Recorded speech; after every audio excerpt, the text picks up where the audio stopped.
Campanha de evangelização. Em primeiro lugar, evangelizar a família é evangelizar os filhos. Para mim evangelizar os meus filhos, para você evangelizar os seus filhos, você precisa ter muito amor por eles. Os seus filhos têm que saber, e os meus filhos, os nossos filhos, que nós amamos mais eles do que todos os seus colegas, todos os seus professores. Para mim evangelizar os meus filhos, além do amor, eu tenho que ter o respeito, o carinho e a consideração pelos meus filhos. Eu preciso também fazer o culto doméstico. Eu não posso deixar que a mídia, que outros meios de comunicação venham roubar o tempo da minha família para Deus. Eu preciso ter a minha família comigo num culto doméstico, onde eles vão conhecer as Escrituras e conhecer Jesus. Evangelizar a família também é evangelizar o cônjuge, a esposa ou o marido. Em primeiro lugar, a sinceridade, o amor, o carinho, a consideração e a valorização. A manutenção do amor como marido, a manutenção do amor como mulher para o seu marido, são passos que nos aproximam de uma conversa mais franca sobre Deus. O seu exemplo como sacerdote da família, o seu exemplo como servo de Deus, conquista o seu cônjuge para Cristo. Mas também, falando em evangelização da família, se pensa nos familiares, nos parentes. Você pode evangelizá-los e abordá-los no momento em que eles estão em crise, ajudando-os no amor, no aconselhamento, no acompanhamento e também nos momentos de alegria. Se nós conseguirmos evangelizar a nossa família, nós teremos a nossa família cristã. A nossa casa será transformada em uma extensão da igreja. A nossa casa será transformada em um pedacinho dos céus. Vamos evangelizar as nossas famílias e vamos ganhá-las para Cristo. Muito obrigado. Acesse www.editoracpad.com.br/evangelização, uma campanha CGADB e CPAD.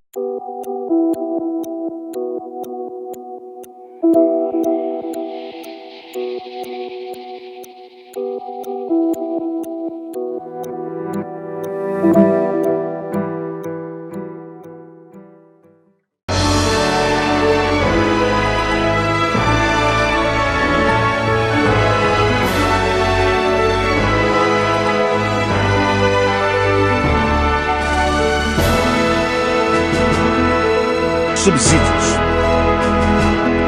Lições Bíblicas Jovens.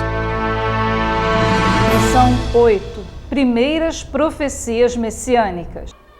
A paz do Senhor, meu querido telespectador, professor de escola dominical, superintendente, ou enfim, qualquer pessoa que esteja me assistindo e que esteja interessado nessas lições de escola bíblica dominical, onde nós estamos falando sobre o profeta Isaías. E nesta lição, estaremos indo para a lição de número 8, as primeiras profecias messiânicas. Esse capítulo todo é baseado, ou esse texto todo, aliás, é baseado no capítulo 7 de Isaías até o capítulo 12, versículo 6. E é um bloco de profecias onde o profeta ele está falando sobre o Messias.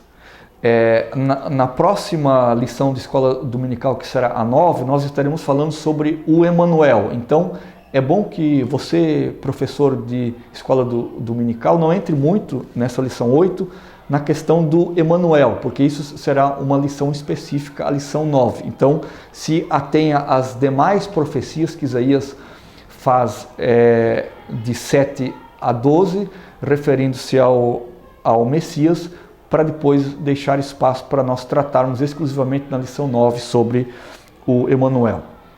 Então, a primeira coisa que Isaías tem em vista quando ele profetiza sobre o consolo e o Messias é que Deus está trazendo consolo ao seu povo que estava sofrendo.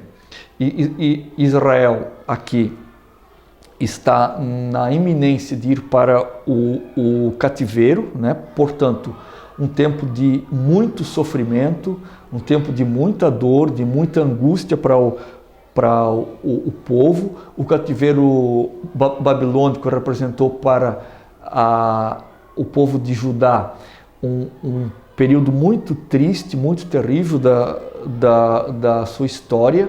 Embora alguns foram para a Babilônia e viveram no Palácio Real, até como Daniel e os seus amigos, mas a situação da maioria dos deportados de Israel não teve a mesma sorte que teve Daniel e seus amigos. Portanto, eles foram maltratados, muitos deles, a maioria deles trabalhou como escravos, trabalharam como artesãos, trabalharam também na lavoura lá na Babilônia, pelo que a vida deles não foi uma vida assim tão simples e tão fácil. Então, com as profecias que Isaías traz sobre o Messias, ele está prevendo que, apesar de todo o sofrimento que o povo estaria vivendo no cativeiro, e vejam que Isaías está dizendo isso antes do povo de Israel ir para o cativeiro. Isaías, ele, nas lições passadas que nós já estudamos, Isaías está prevendo que o povo iria para o cativeiro. Ele descreve os sofrimentos e, ao mesmo tempo em que descreve os sofrimentos, nesses capítulos 7 a 12 que nós estamos vendo, ele também traz essa ponta de esperança em que Deus interviria a favor do seu povo e especialmente nessa ideia messiânica de que viria um Redentor para o povo de Deus e tiraria o povo então dessa extrema angústia na qual eles estariam vivendo. Aqui, meus queridos, de novo, nós temos essa repetição tão extraordinária das profecias de Isaías, que uma tem a ver com um contexto imediato e outra tem a ver com um contexto remoto. O contexto imediato tem a ver com a volta do povo de Deus do exílio babilônico. E o contexto remoto tem a ver com o consolo ao povo sofredor que Deus traria através de Jesus Cristo quando enviasse o Messias para morrer em Jerusalém em prol daqueles que aceitassem a vinda dele e entendessem que ele era o enviado de Deus. Então Deus envia a Síria e a Babilônia, e especialmente a Babilônia, porque o cativeiro se dá sob o Império Babilônico. Deus envia a Babilônia como um instrumento corretivo para livrar o seu povo, porque a partir da hora em que eles estivessem voltando do cativeiro, várias situações pecaminosas e idolátricas do povo de Israel estariam sendo resolvidas exatamente por essa volta. Mas Deus visitaria também os seus opressores, visitaria a Assíria e também a Babilônia, porque, como vocês provavelmente sabem, a Assíria era um dos exércitos mais cruéis que havia no mundo de então. Eles estripavam as suas vítimas, eles as expunham semi-vivas em praça pública, eles empalamavam, entalavam, enfim, era um exército muito atroz. E tanto é que um dos grandes consolos que Deus dá para o reino de Judá é quando uma certa feita o exército assírio se acampa em volta de Jerusalém e o ataque seria certeiro e fatal para Jerusalém, mas em uma noite 185 mil soldados assírios são dizimados por uma peste que vem e traz um grande livramento para a nação de Israel. Isaías também aponta no segundo tópico da nossa lição o grande poder do Messias em libertar o seu povo, tanto do cativeiro babilônico, quanto também em libertar o seu povo de outras situações opressivas que ainda estariam acontecendo no futuro.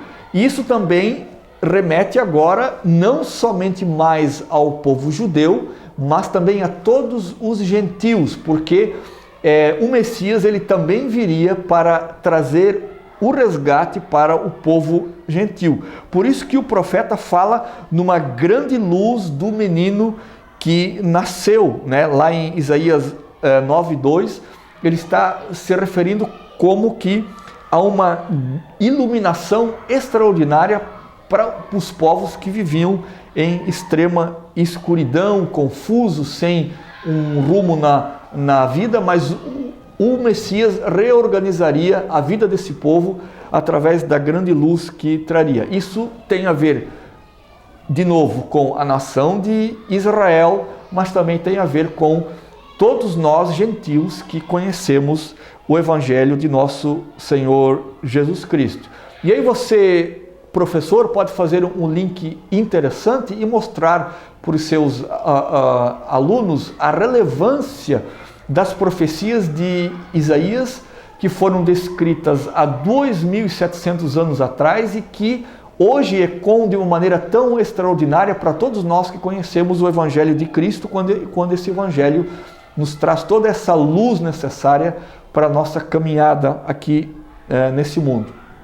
Isaías também se refere a uma imensa alegria, Isaías 9:3, deste Messias que viria. Ele propagaria uma alegria extraordinária para todas as pessoas que quisessem conhecê-lo.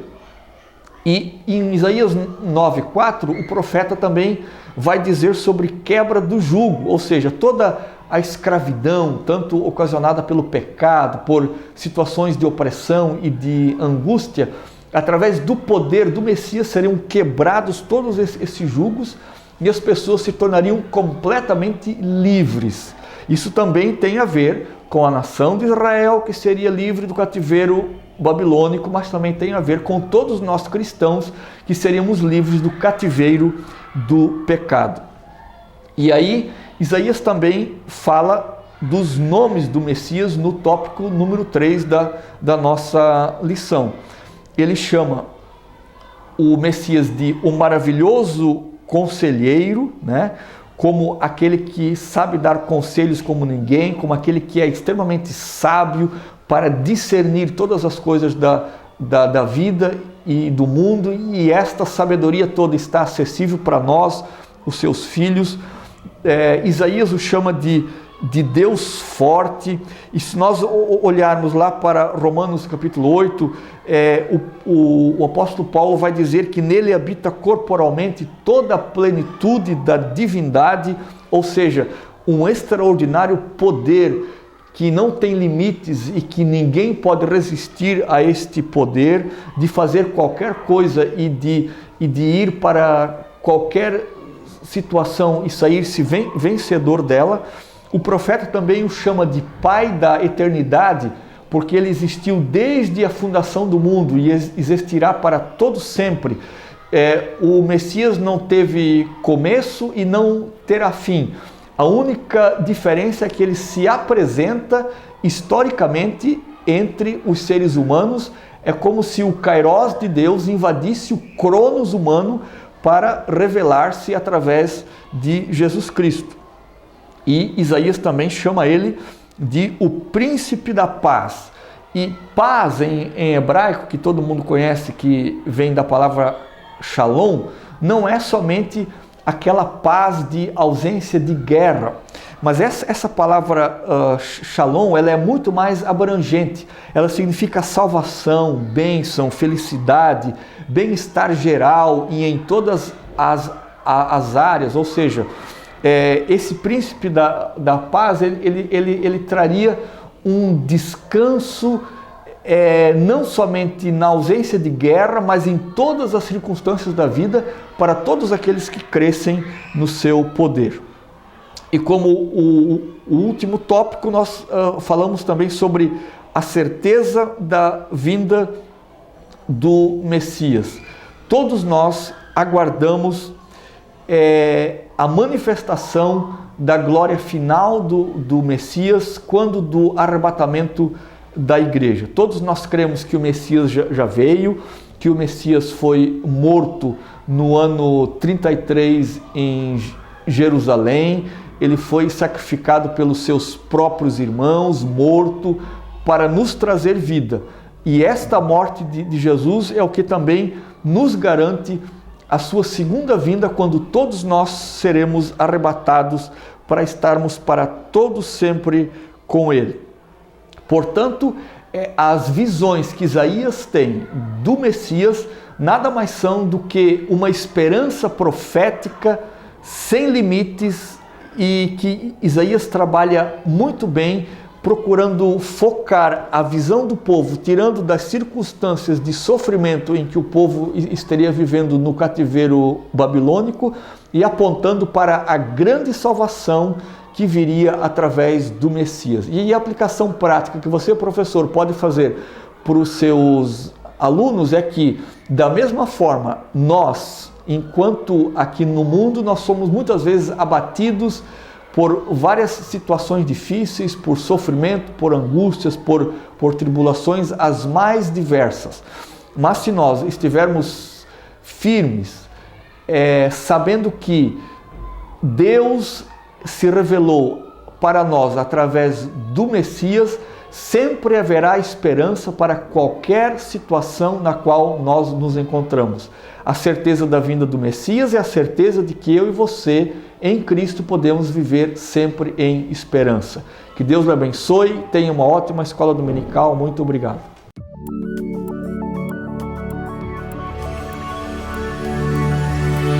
CPAD, a editora da Escola Dominical.